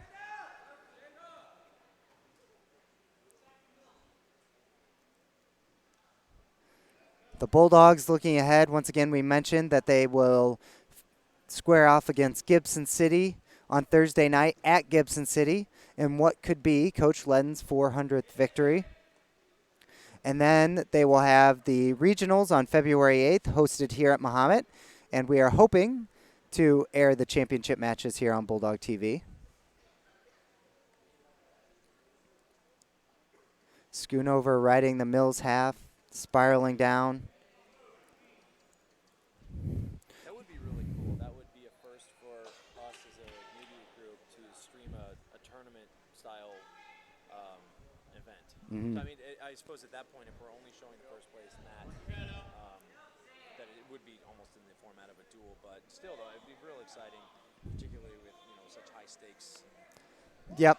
Schoonover with a Merkle here, getting back points, but loses the leg. He at least gets a 2 count. Yeah, and this regional there's going to be so many talented wrestlers. As far as the team aspect of it, it's going to be probably Bloomington and Mahomet going at it.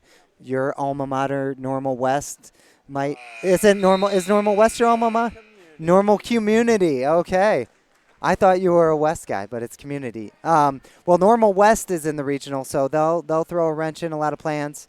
In the tournament format, elite wrestlers kind of have an oversized effect on the team score. In a dual meet, a great wrestler can only score 6 points, but in the course of a tournament, they could score 20 points.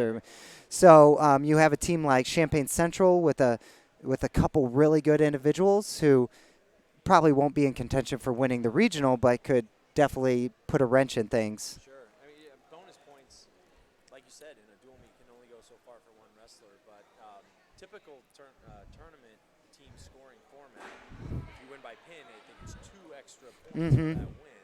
And if you wrestle 4 times, 5 times in that tournament, I mean, in regionals that won't happen, but at bigger tournaments, you get up to 5 matches. Yeah, you get an advancement point for your win in addition to those bonus points, and then you get placement points, and that's where they separate. I forget what first place is to second place, but there's usually a spread about 3 or 4 points between first and second place even. It's usually something like 9, 6, 4. Yeah. I think it might depend on the number of teams in the tournament as well. I should probably brush up on those rules if we're doing the regional championship. Yeah. 83% of statistics are made up. All right, Brad Schoonover has his Charleston opponent on his back with 40 seconds left in the second period. He's got a tight half here, and he's going to end the night with a fall for the Bulldogs. That looks like it's. My volume was down that whole time. Oh, really? Oh, darn. Nick was talking to himself for a minute there. It might have seemed to you, right. but my volume was down. So that ends the night for the Bulldogs. They win 2 varsity meets tonight. They are now 21-1 on the season. Coach Ledden sitting at 399 career victories. And they will square off next against the Falcons from GCMS on Thursday. So thank you for watching. I'd like to take one more moment to thank our sponsors. They are Subway of Mahomet, Busey Bank, Jackson Construction and Restoration, Express Employment Professionals, D1 Networks, Christie Clinic, McDonald's of Mahomet, First State Bank of Forest, Classic Plumbing Systems, and Bill Smith Auto. So for Simon Anderson, I'm Nick Morphew, and thank you for watching. Don't forget to tune into all our other Bulldog TV events. And the easiest way to catch them all without waiting for a link to post is to subscribe to the YouTube channel. So, again, thanks for joining us, and good night.